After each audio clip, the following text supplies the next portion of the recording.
Hey,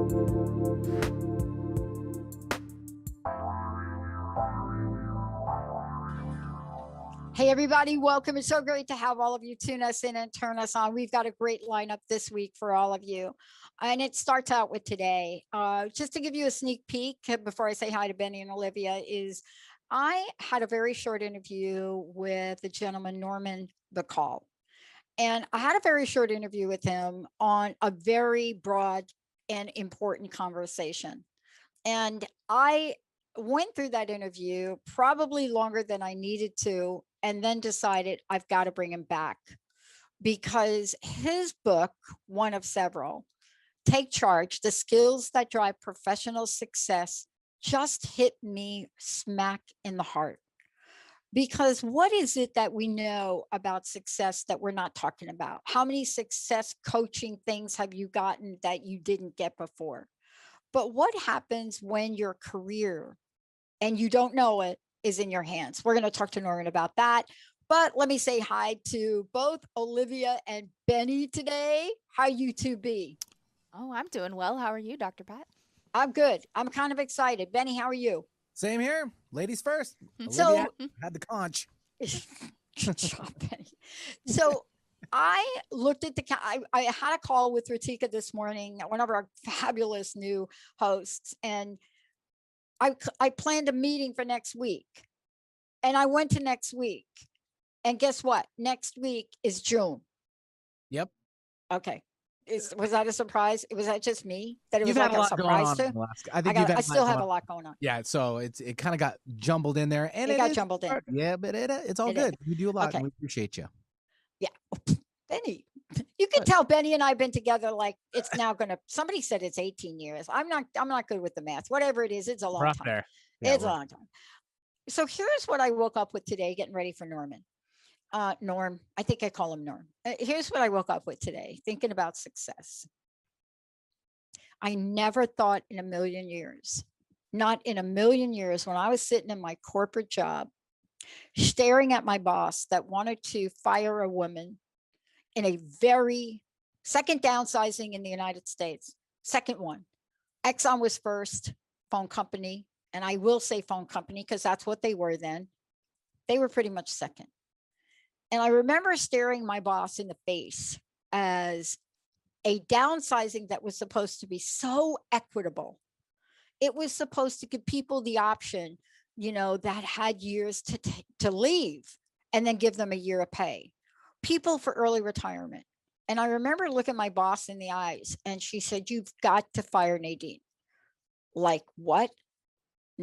Yeah, she's going to be on the list to let go.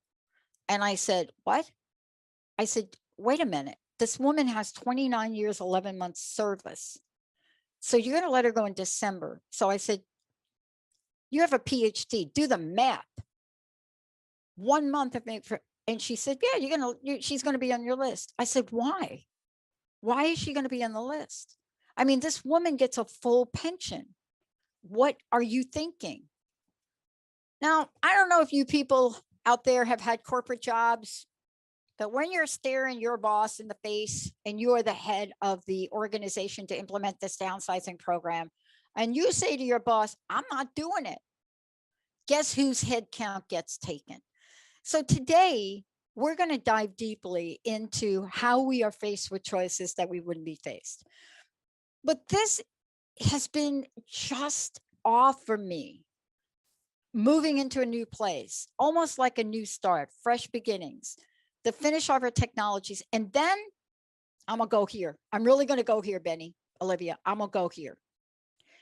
The spiritual meaning of 2021's first eclipse is about transforming your mindset. This is the 2021 eclipse happening on the 26th. It's a total lunar eclipse in Sagittarius. It's the first one of the year. Feels a little bit of intense, especially for me. But here's what they said. This is the mark and a period of a major change because this planet, this particular sign, revolves around communication, knowledge, and the spiritual meaning of this eclipse. But here's what it's about. You've got to transform your mindset. And I'm wondering how seriously important that is in the conversation with Norm today. In this world where we are looking at people that are being asked to go back to a normal that does not exist for them, that are now being asked to forget everything you've done in the past year and 18 months, the way you've set up your work at home, the way you've done the things that you've done to keep this organization going. We now need you to go back to the old way. Norman Bacal is a retired attorney and the founder of Toronto law offices. And by the way, he has built and leads the firm. He became widely sought after expert in tax law. But besides all of that, he is someone that understands what it means to be successful, especially in the realm of, let me call it, media, Hollywood, Warner Brothers, board of directors, Lionsgate, producing the Hunger Games. He was in the middle of that. But what happened upon retirement? He took up writing, authoring. Today, you're going to hear about what is it about this incredible approach to success and professionalism that transcends the old normal that people want us to go back to. Norm, it's great to have you here. Thanks, Dr. Pat. It's great to be here. So, I don't know if you've heard this, but let's just talk about this for a minute, because we're going to talk about some of the biggest challenges that young professionals have today. But I would say that there are challenges that are about to come up that people have not even thought about. I got a call from somebody this morning, and I coach women, and the story is almost the same, Norm, over and over and over again. It's as if nothing has happened in the workplace. Zero has happened in the workplace. And now we just need you to come back. And by the way, probably going to cut your pay. Let's talk about the dynamic state we live in and how what you have prepared for us not only will accommodate that, but will help people rise up. And I know I'm not telling you something you haven't heard before about what's happening right now for folks, right, Norm? Or am I giving you news? No surprise. You can't move, you can't breathe, you can't open the television without, you can't open your computer without being assaulted by it every day. And I think to approach this, I'm actually going to step back 18 months. Thank you. You don't mind. So going back, I'd love you to do that. I was having this conversation with my mother right around the time of the first lockdowns up in Canada, and she was saying, like, I can't imagine what it's like, and I can remember it. The notion that I would go outside and wear a mask, forget it. That I'd wear a mask inside, ridiculous. That I would, I still remember the last lunch that I went out for. I think it was in March. Now, 15 months ago, and thinking, I couldn't begin to imagine the life I was about to start leading, and I think that was the point. It was unimaginable life, and it didn't happen in one day. And and I think in the United States, it's been a lot more acrimonious and a lot more two-sided in terms of wearing masks, not wearing masks, how you behave, social distancing, things like that. Whereas in Canada, it's sort of, we slid into it more slowly. But within a few months, I was doing things that were unimaginable to the point where, because of the slow rollout of the vaccine in Canada, we're still locked down in Toronto and think nothing of it.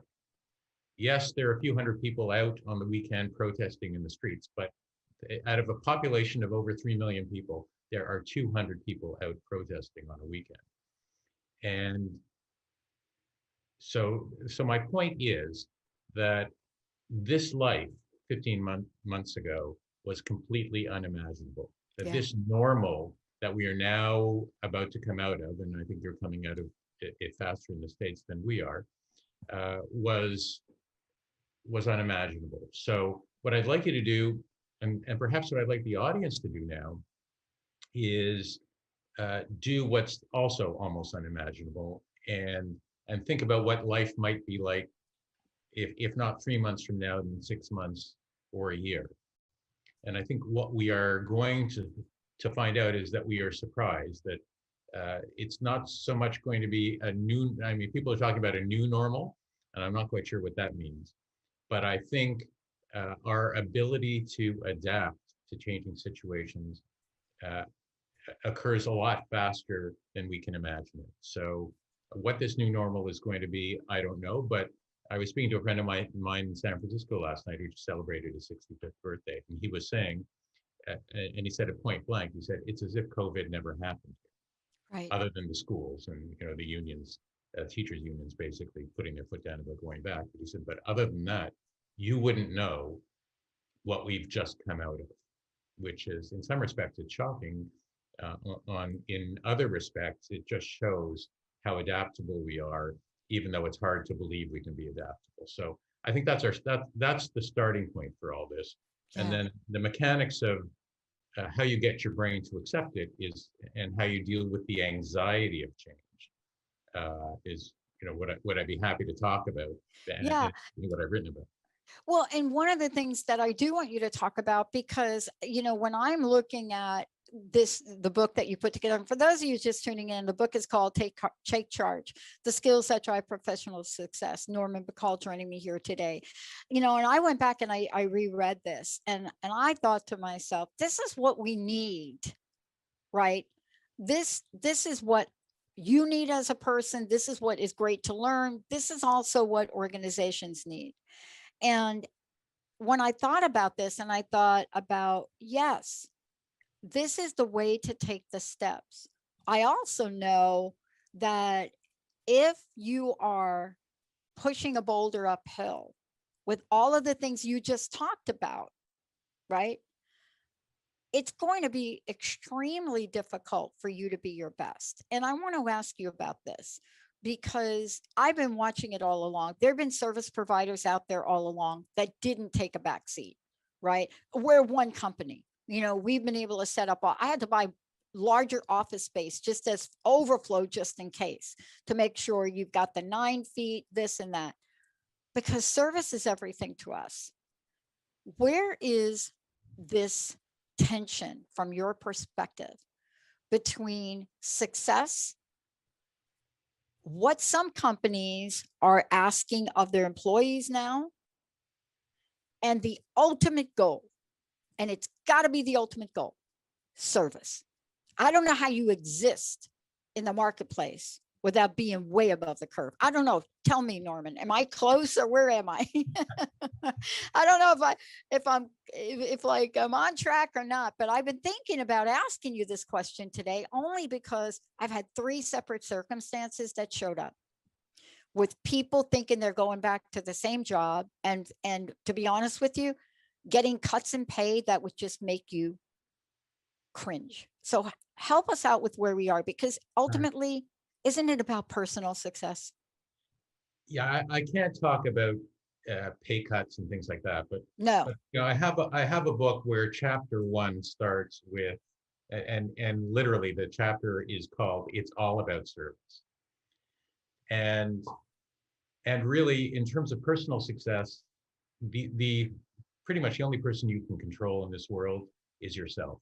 Mhm. The only area where you can actually exercise complete control, and it's also our greatest challenge, is that space between our ears. And when you accept that, and if you can accept that, that the anxiety of change is being driven inside your head and nowhere else, and because it's being driven inside your head, you can actually control it and deal with it. I think that's the starting point for everyone to move forward. I mean, the one thing we've discovered over the course of this pandemic is a remarkable resilience in the business community to adapt for survival, all revolving around how do we continue to serve all these customers, even though we can't see them face to face. That's why we've seen a dramatic change in technological advances, and those changes are going to, those changes are going to drive the future. Those changes, Mhm. they're here with us for the future, It means greater access to people with less travel, less displacement, which also means more time.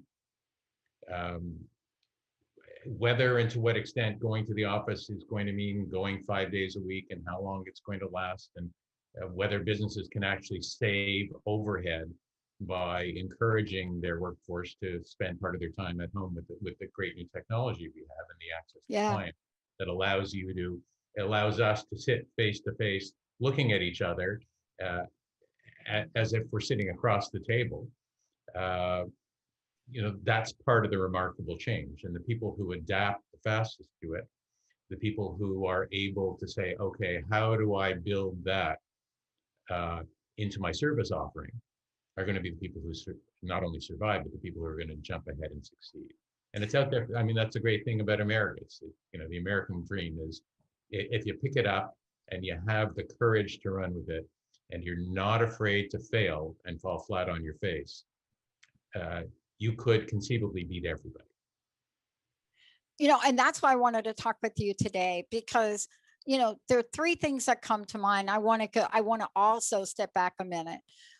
One of the things that was extremely important to, when I read your book the first time, and then I got to chat with you, is exactly what you just said. You have to be willing to take those risks and, be willing to see sometimes when you're not successful at things.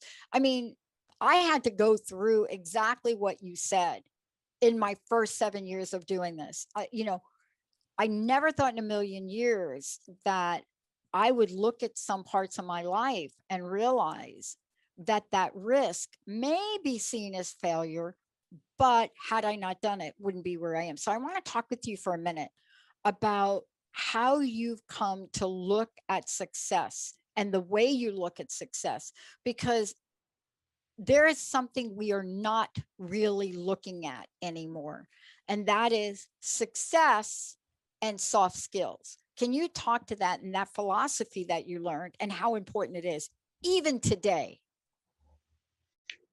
Well, I think we start with the premise that success is not the product of only making great decisions and being right every day of the week. Yeah, I learned through building an organization that success, and this is looking back on it. I built a $250 million business over the course of 25 years. And when I look back on it, I figured about 1 out of every 4 decisions I made was wrong, which meant 3 out of 4 were right, which, might have gotten me, would have easily gotten me into the Baseball Hall of Fame batting 750. But, and I still remember, I don't remember which business leader was that said it. And that is, if you're better than 750, like if you're not making any mistakes in your decision making, it only means you're not making enough decisions. You're being too conservative. So it's about taking managed risks, always pushing yourself to try new things, and being prepared to say, okay, that was a mistake. And I think success isn't so much a product of always being right. It's much more a product of how do you deal with those mistakes? How fast do you handle them? How long do you as opposed to how long do you let them fester? You hire a toxic personality into your group, because they're great producers. How long are you going to leave them there? I mean, it's your choice as a boss or as an organization. But ultimately, once you've discovered you're on the wrong path, get off it. Just get off it, figure out, cut your losses, figure out how to deal with it, accept responsibility. And here are 2 words. I had a lot of trouble learning, but these 2 words changed my life. I also changed my marriage. They're called "I'm sorry." Mm-hmm. I still remember a phone call with a client where he was loaded for bear on the phone call. I'd done something that had really upset him, and I let him rant for about 3 minutes, and finally at the end I said, "Jay, you're right. I'm sorry. I was wrong." Yeah. And there was like a complete silence on the other side of the phone, and I suddenly heard him laughing. He said, "You just took away all my fun." You know, I love that you brought that up. And, there is this ancient, let me just call it ancient, Norman, if I could. There's this ancient guideline in the corporate America that I worked my way up in. There's no crying in business, right? That little story. I mean, how many times have you see no crying in baseball? Okay. Okay. But that doesn't mean there's no humility. And there's nothing more powerful, I think, than what you just said. And yet I think it's one of the most difficult things for, let me just generalize, professionals to learn that it's okay to say that. But It's not isn't a this, sign of weakness. It's actually a sign of strength. yeah. And isn't this part of, when I look at you, the approach and the way you're working with folks and, people that are professionals and coming out of the gate and, looking for that success track. We're teaching them things that perhaps they're not going to find in that MBA book. So to, that book that we all got, that book, big fat book, and you don't see it in there. But isn't part of this helping people look for and find those influencers, those people that can guide them to help them decide, who am I? I mean, didn't you have to do that? I mean, I shared part of this with me where I looked in the mirror and I was unrecognizable and I had everything in the material world you could possibly want, right? Full collie, big house, 4.6 acres, a sports car, a truck, an executive job. And I was getting ready to walk out of the house, Norman, one day in my beautiful foyer. And I looked in the mirror and I just couldn't recognize myself. I forgot the girl from the Bronx and what she learned about people. Talk to me for a little bit about the influencers, who the people are that could guide us, and who have been the influencers for you. It's an interesting question. And when I look back, I think that the people who had the greatest influence on me were the people who had no idea they were having the greatest influence. They were the people who came up with a little piece of advice that didn't mean much at the time they said it. But when I look back, had a huge impact on every critical moment. We have those decision moments in our life when we can go direction one or go direction two, and everything that's going to follow is going to be a product of that decision. And it was something in fact, it began with my Uncle Harry. Okay, my Uncle Harry was actually a fairly well-known pediatrician in Montreal. And he was on his deathbed. He was dying of cancer. And I was all of 18 or just about to turn 19 at the time when I went to visit him. And he said, Norm, he said, I want to tell you two things. One, I never wanted to be a pediatrician. I wanted to be a gynecologist. But the opening for me came in pediatrics, and I just decided to take it, and the proverbial rest is history.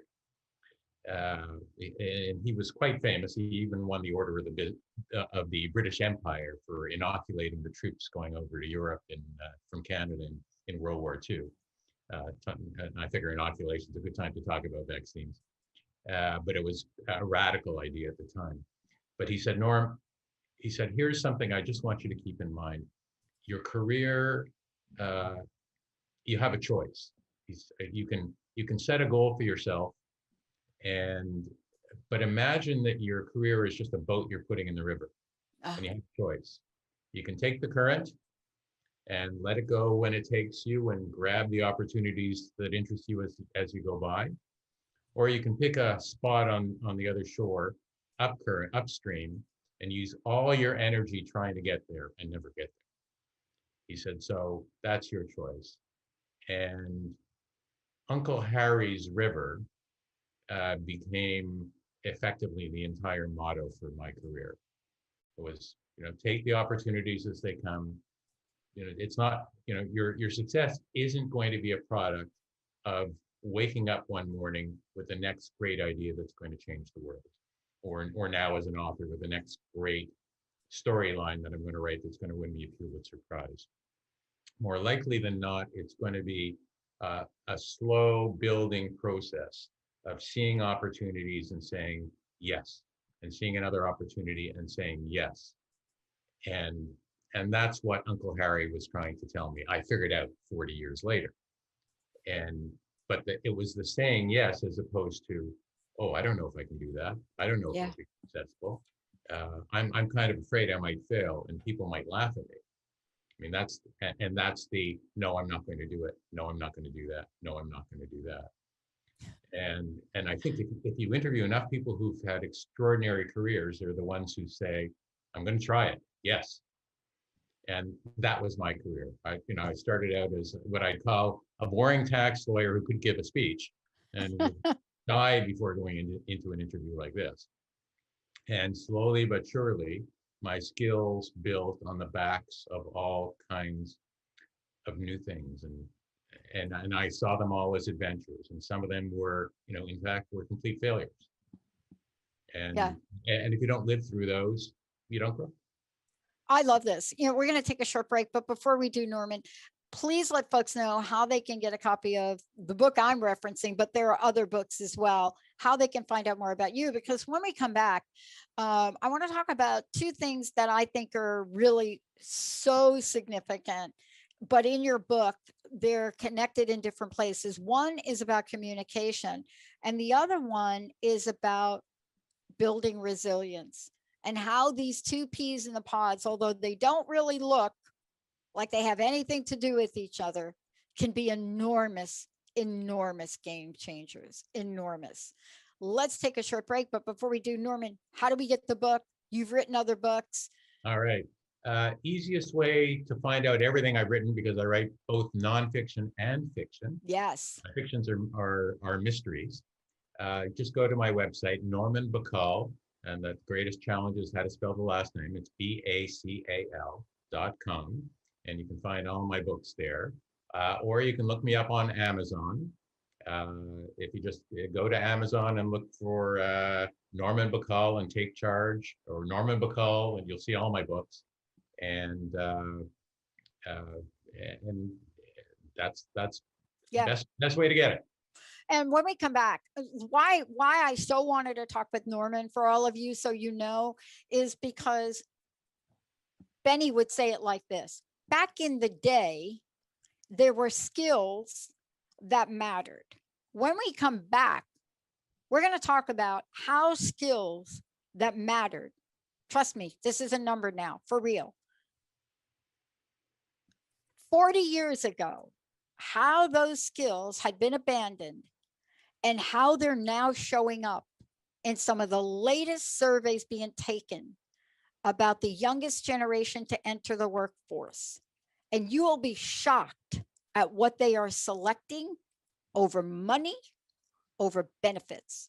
But Norman has been talking about this because he understands the value of it. And this is something we all need to learn. Again, stay tuned. We'll be right back.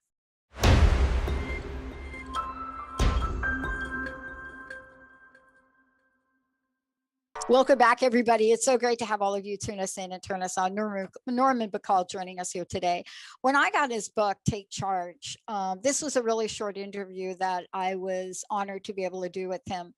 And time has passed and I've invited him back. When you open this book, and this is for me, I recommend this book for those of you out there that are thinking, I'm starting in a career. This is what I want to do. Even if you're in a job, just the way I was, in a job that you think, man, I'm in this job temporarily because I'm going to school for something else. This is the kind of book that you open up and nobody really has told you. They haven't told you the importance of service. They haven't told you the importance of communication in the way that Norman does. But this isn't just about reading. What happens here with this book is you go through it and you go through a conversation about how to reveal yourself. This is actually in his book. And you go through that. And then Norman says, so how is it done? And you're able to take this journey with Norman. Great stories in this book, by the way, just great stories in this book, but they're real stories. They're stories and examples of how we go through life. So here's where I want to go with this right now, because communication is a two-way street, but also there's a link between, in my mind, communication and resilience. So here's the deal with the survey. Survey was done by a firm that surveys people coming out of school. And they do this because they're a recruiting firm. So they're working with companies, right, that are saying to them, go hire these people. We need these people. They're like, go hire the cream of the crop, or whatever they say. I did recruiting for a while. I couldn't stand it, but it's an important job. Here's what they didn't know what to do with. They do the survey of generation, whatever they were,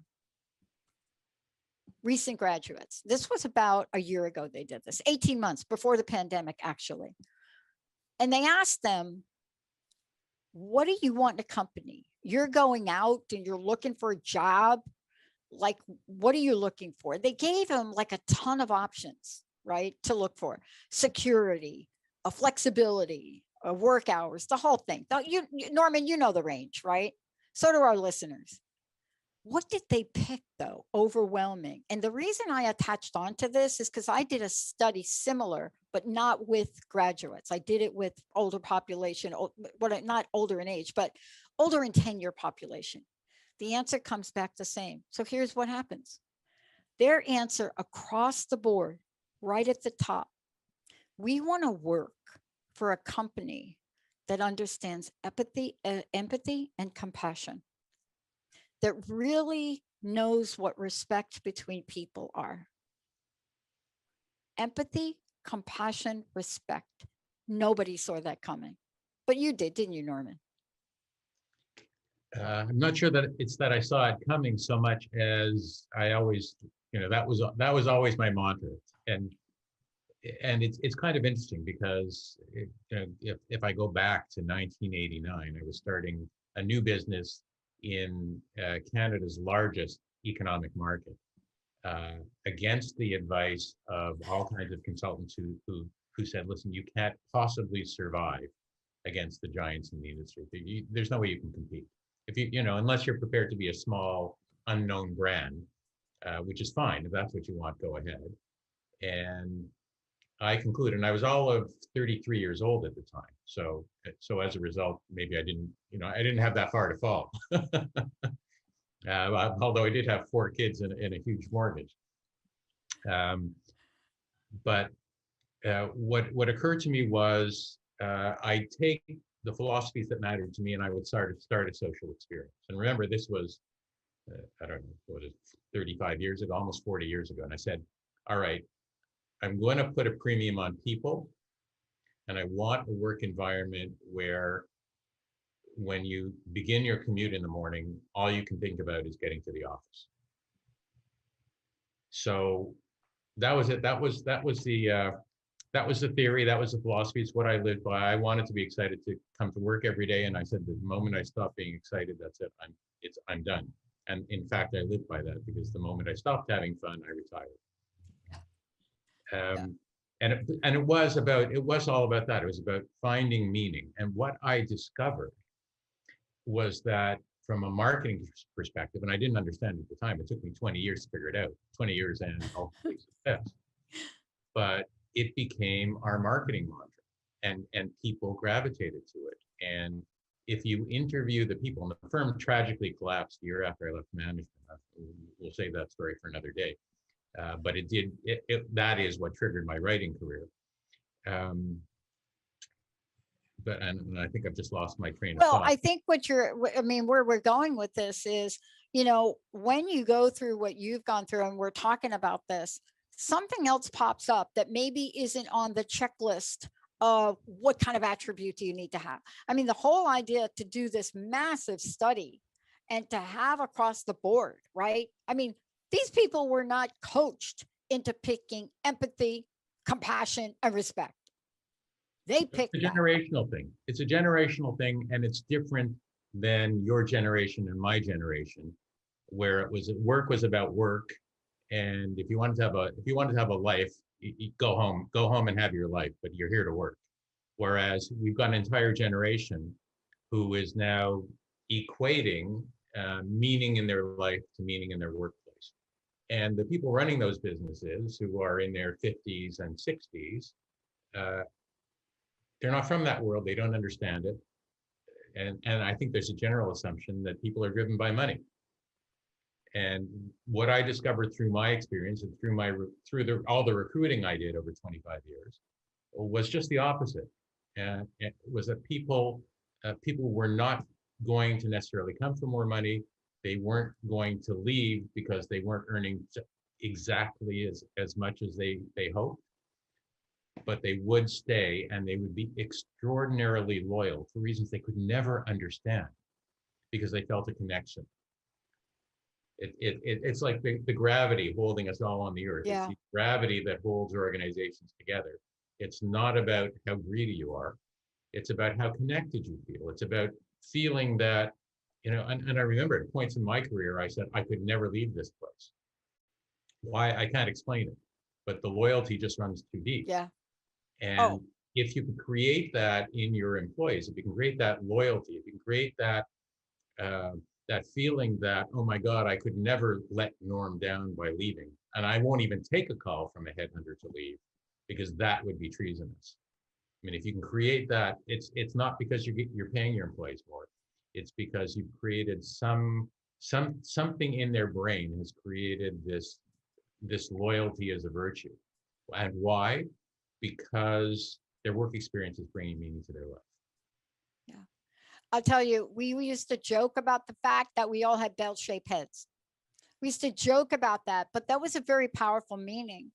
And when you have an organization whose culture is embedded in loyalty, I mean, not dysfunctional loyalty back then, but when the rules of the game changed and the repeal of the psychological contract of work started to occur, that particular value, which was so important to the success of organizations, it's the thing that kept a graphic artist to stay an extra 5 hours and then get in his or her car and drive the presentation to the vice president who's at the airport, right? It's very much about having a workforce where everybody believes, and it doesn't matter what level you're at in the organization, where you come to work in the morning because you say to yourself, I make a difference here. And because the CEO at the top of the chain has sprinkled that fairy dust all the way down. I used to have this, it became a bit of a joke, but with my receptionist every morning, I'd walk into the office in the old days when we used to go to the office. Yeah, exactly. And I'd say, you know who the most important person in this firm is? And he or she would look at me and smile, thinking I meant me because I was the CEO. And I said, no, Right. no, the most important person here is you. And they'd look at me, the first time I said it, they'd look at me like I was crazy. How's that possible? And I said, because you're the point of contact with the clients. And if they get on the phone or they walk into our reception and they see somebody who's happy and loyal and excited, they're going to get a feeling they're in the right place. Yeah. Boy, I'll tell you, I learned that lesson the hard way. What did you say? You learned from your mistakes? I learned that lesson the hard way. And then once I learned it, what happened was things shifted. And we make judgments about people. But what you're talking about is an aspect of communication that I believe is so important. And I believe without it, you cannot build resilience. And that's why I picked communication and resilience from your book, because there are other things we could talk about today. For example, none of this really works if you really have poor project management or poor detail management or no management, or you don't know where your emails are. I mean, we could talk about that. That we're assuming you get your act together and you figure that part out. But learning the kind of communication we need, the one where you say, I'm really sorry. I've had to say it more times than I can even begin to imagine. But doesn't that foundational energy create a level of resilience that goes beyond the profit line? Well, for sure. And it begins with your starting point. I think so many of us believe that communication is about the message that we are sending out, and which puts the primacy on me, the speaker. Whereas in fact, the best communicators are the ones who listen the best. And they pick up on the cues, and they say, oh, this is what you mean, or oh, this is what you want. I can do that. But you can't do that if you're not listening. And sometimes, and you mentioned the connection to resilience and Yeah. communication. And for me, I'm not going to pretend that wasn't the hardest lesson of my life. And how many times people said to me, I talk about listening, but I can't tell you how many times people walked into my office and said, you're not listening to me. And it wasn't necessarily what they were saying, but it was sometimes things that I was doing that suggested the message wasn't getting through. And those are the moments where you have to be able to sit down and say, I'm wrong, I'm sorry, what can I learn from this? And it's not so much about me failing, because what's the normal reaction is, I get my back up, I get defensive, and now we're fighting.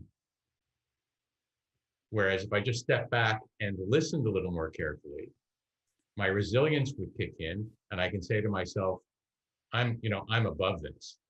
I can deal with this. I can deal with changing. I will try and listen harder and better.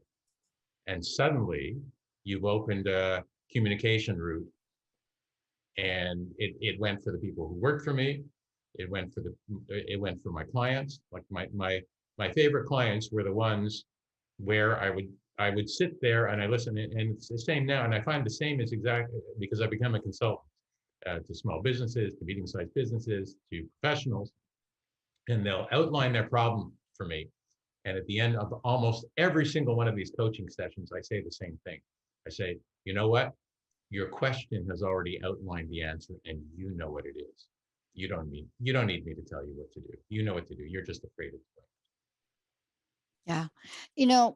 One of the things that really struck me in listening to you speak is I get asked more recently, people are interviewing me and they asked me questions about my interview style and type of questions I ask. And they asked me how I learned that.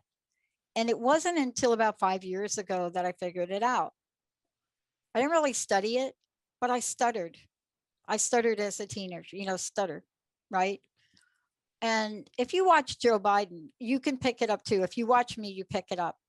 And this weekend, it was really one of those situations where I was trying to do something with a couple of people and they were asking me questions and I didn't answer. And they kept asking me more questions. And it was so reminiscent of being a teenager. And what I realized was I was trying to figure out what they were asking, what they were saying. Because when you stutter, you're not going to answer that first question. Never. Because people will wait an average of 8 seconds for you to answer. And if you don't, they're on to the next version of that question because they think, right?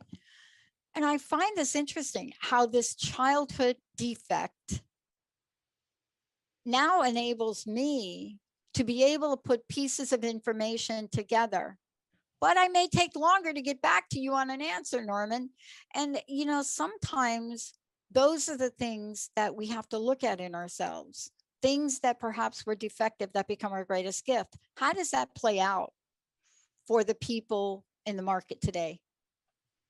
Well, I think people see it as a weakness not to have the immediate answer. Whereas I think what clients certainly respect more when you say, if you don't mind, I just want to think about that before I respond. Like your question on its face sounds simple, but actually it's so deep. You tell somebody what they told you is so deep, you've just gone up 100% in their books. You don't have to answer because you've told them what they want to hear. They're smart. So that's part of it. I mean, the other part is, and this is another psychological problem we all have, and that is we hate silence. The notion and I tell people when they're speaking, when you're practicing speaking, after you've made an important point, pause and count to 3 in your head. Because in that silence, you're actually having a conversation with the person at the other side, so they can process what you've said. But we hate the silence so much, and we're in such a rush to get all our ideas out. We're not giving the people opposite us the time to process. And if you leave that time, and if you take your time, your message will be heard a lot better. And frankly, I had one lawyer in particular, because you had a stutter, I had like silence never bothered me, so it was an advantage. But I would sometimes sit there in a conversation and let 10 or 15 seconds pass, only because I had nothing to say. And a lawyer who I spent many years negotiating against finally came to me 20 years later and said, Norm, I always hated negotiating with you because you always won. And the reason you won is because you just sat there and didn't say anything. I had no idea what you were thinking. And as a result, I rushed in to keep talking, and I basically kept giving away the points I wanted, only because I was afraid of the silence. So I mean, that's a gratuity, but the bottom line is you need to fertilize the earth of your relationships by just sitting there, being quiet, and listening. And listening is much more powerful than speaking. Yeah, Norm, first of all, I want to thank you for today. There are so many things that you've put in this book as a guidepost. And by the way, what you've done is put this in a way that people can not just understand it, but if they're drawn to something, they will be able to really find out more. They'll be able to call you. But one of the things that I think I attached on to earlier, which is sort of for me, it's been a lesson, and it's a short thing in your book. And I think it applies across the board. You could probably substitute anything in it. It says, if you're drawn to technology, master it. And I remember this because I was drawn to create a network that was based on technology that worked for people. But I'm not a tech person. I don't claim to be. But you have to take yourself to a mastery level, whether it's technology, whether it's food service, whether it's, working in a salon. If that is what you're drawn to, master it. And I want to thank you for including that in the book, because it's so important for us not to just dream, but to take the action we need to the dream. Thank you for today. How do we find out more about you? And of course, mastery sometimes need coaches and help. Tell us about that too. Right. Well, you can either find me on LinkedIn if you're out there. That's the best place. Or just go to my website. And in fact, unless you're in your car right now, take out your smart device or your computer. Just type in my name, Norman Bacal, BACAL.com. You'll find out all about me, and there's a way you can connect with me. I respond to every email I get. So and just don't think, why would he call me back? Yeah, exactly. Yeah, that's important to say. And also give us a sort of review of some of the other books you've written as well. Sure. My first book was actually a career memoir that was driven by the collapse of the firm. And I decided basically to write a 3-part case study. It's called Breakdown. Part 1 is how you go from being a student to a partner in a professional firm.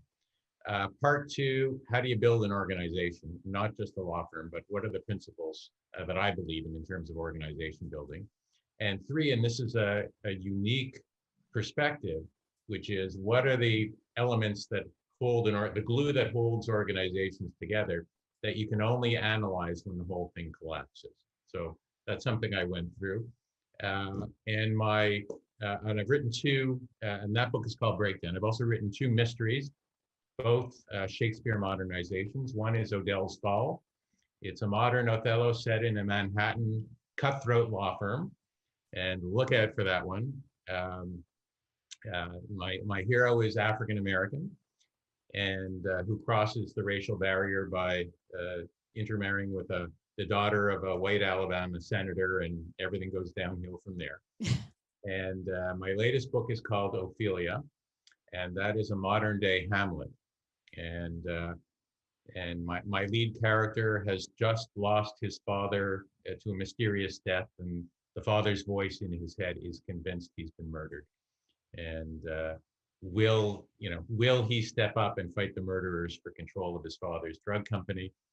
And Ophelia is the lover who is secretly protecting him from the forces of evil. Wow. Boy, I'll tell you, we are in this place where certainly we're understanding the importance of creativity. But, every time I talk with you, Norm, it's kind of like I'm reminded that there is this essence within us all, our ability to create, our ability to live in the world of possibilities, but even more important, our ability to overcome whatever potholes we step in and then turn to somebody like you to help us get to that next place. Because I don't know what I don't know, especially about where a vision comes from and where it wants to go. Norman, thank you. Personal message. What do you want to leave us with today?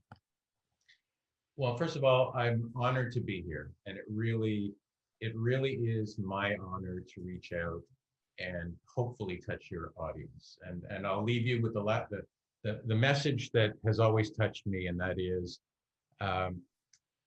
the people I owe the most to are the people who did not know they were impacting on my life, and I always felt I should pay it forward. And if there's anything I can say or do to impact on your life, whether I know it or not, then I've lived a meaningful life. Norm Bacal, everybody. This is a book right here. You want to take a look at it. And for you parents out there that are thinking, I'm not doing this for myself, this is something for your children and your grandchildren. Look at it together. It's a game changer. Let's take a short break. We'll be right back. Thank you, Norman.